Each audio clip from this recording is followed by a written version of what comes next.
All right, how's it going, everybody? It's Drew Peoples from Peoples Collectibles.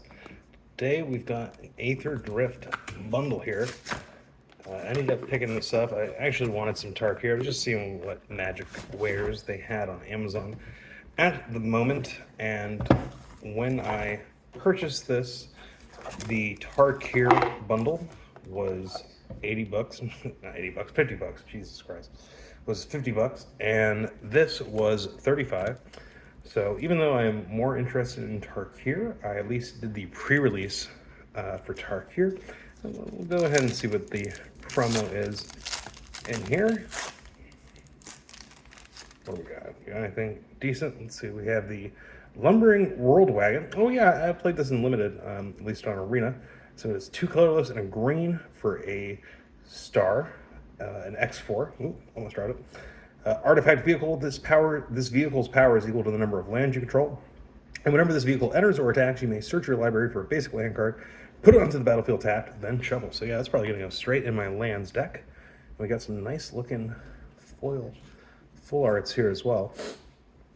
So always remember the extras with any of these things, right? So I mean, you get the one of each full art, foil and non-foil, plus 15 additional lands.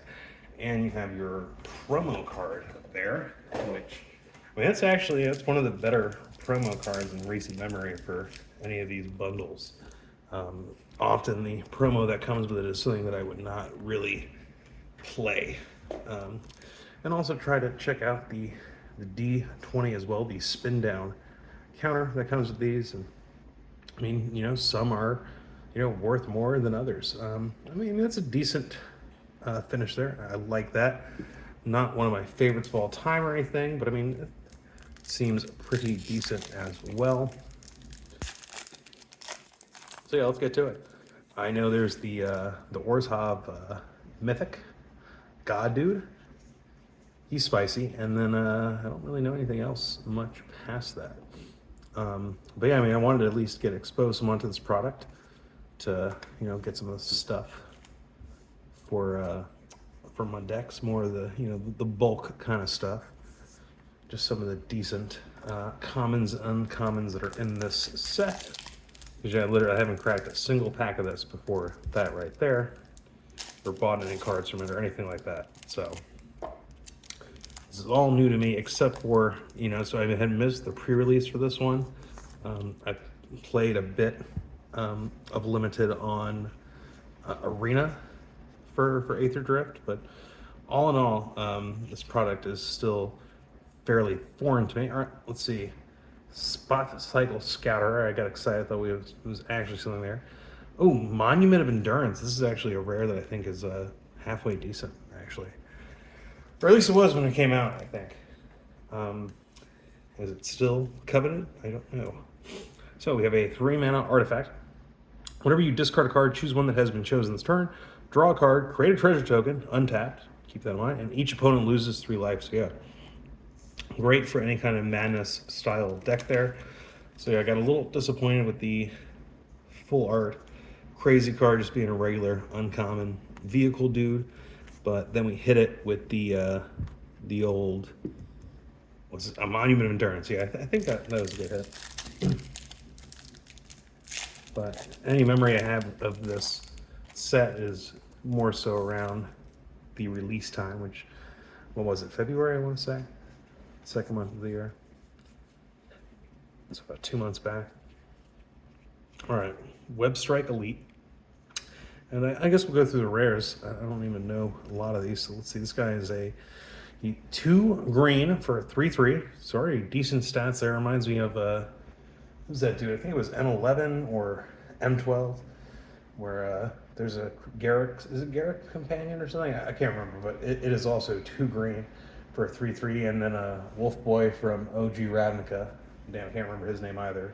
But he's a Selesnya colors, a white and a green for also just a base 3/3, nothing else. But this guy is a 3/3 also with reach, and he has cycling for X and 2 green. When you cycle this card, destroy up to 1 target artifact or enchantment with mana value X. That's a pretty decent card. And Debris Beetle, don't even care about. Oh, okay. So I said 0 exposure to this product, and now I've just realized, right, It's not entirely true. And I was thinking, I'm like, why do I feel like I've gotten some kind of Aetherdrift or something, even though I didn't do the pre-release or buy anything.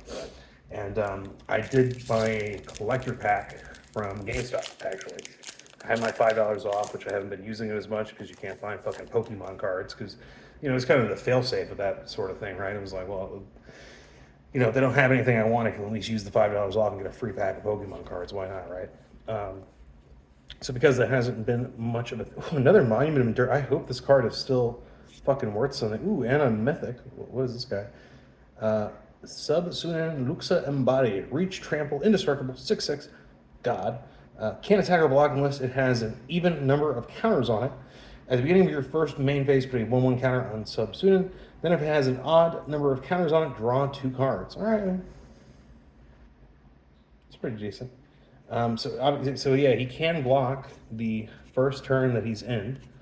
So if he has no counters, let's make sure I'm reading that right.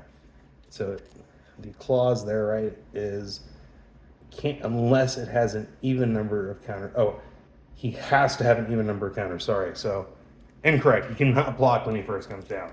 He has to have an even number of counters on him first in order for that to be a thing. So I'm a liar. But still a cool effect. Yeah, you let him survive until your next first main phase. He does have indestructible, and he's not an enchantment creature, so a little harder to remove than some of the Theros gods are. And yeah, if you got to keep him around, that can be pretty devastating.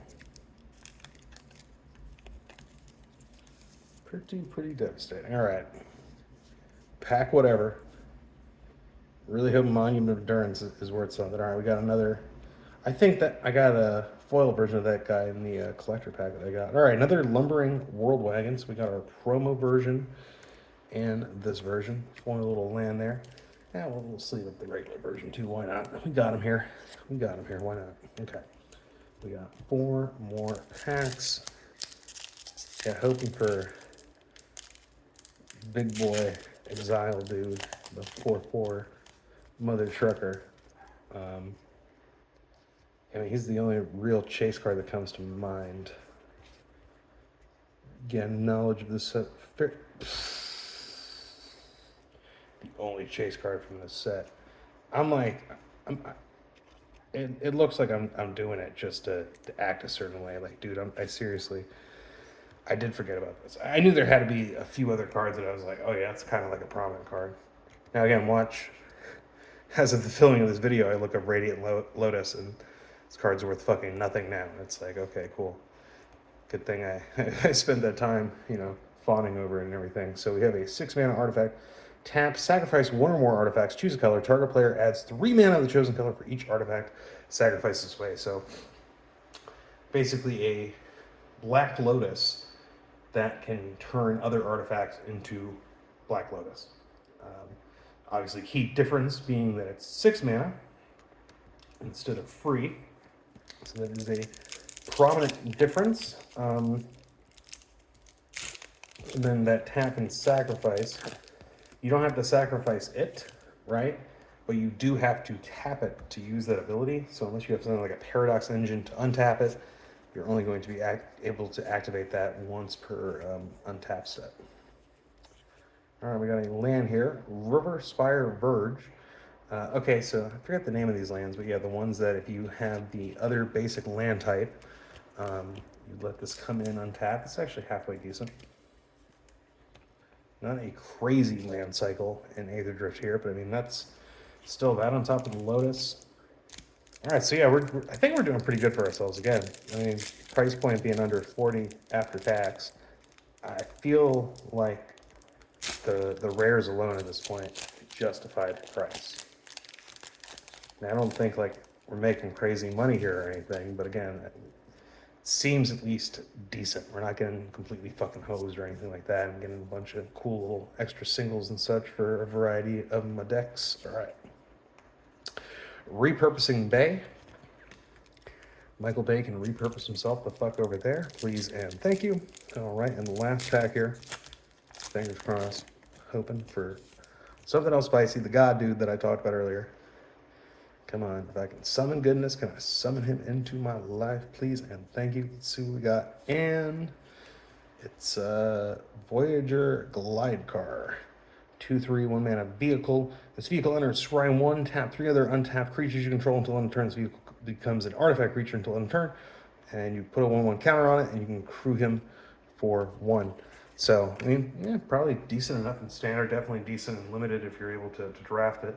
But nothing to write home about outside of that. So yeah, 2 Monument of Endurances and the Radiant Lotus. I think we did halfway decent for ourselves here, but yeah, good stuff. Aetherdrift for, again, under 40 bucks after tax for a fat pack in this day and age.